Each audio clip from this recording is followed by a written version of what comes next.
Welcome to Luca is a Billionaire, where the only thing I invest in is your answers. In this video, I will explain how to change Ford Fusion brakes. First, safely lift your vehicle using a jack and secure it with jack stands. Remove the wheel and then locate the brake caliper. You'll need to remove 2 bolts to detach the caliper from its mounting bracket. Be sure to have a bucket or container ready for any fluid drips. This initial setup is crucial for a smooth repair. Once the caliper is unbolted, gently slide it off the rotor and hang it securely to avoid stressing the brake line. Next, remove the caliper mounting bracket.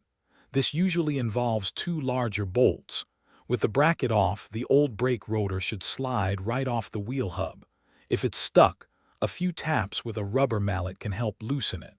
Now you're ready for the new parts. Before installing the new rotor, clean the wheel hub surface to ensure a flush fit. Place the new rotor onto the hub. Next, install the new brake pads into the caliper mounting bracket, ensuring the clips are seated correctly. Reattach the caliper mounting bracket, then carefully compress the caliper piston using a C-clamp or specialized tool. Finally, reinstall the caliper and tighten all bolts to specification. After everything is reassembled, pump your brake pedal repeatedly until it feels firm. This resets the caliper pistons. Check your brake fluid reservoir and add fluid if necessary, ensuring it's at the correct level.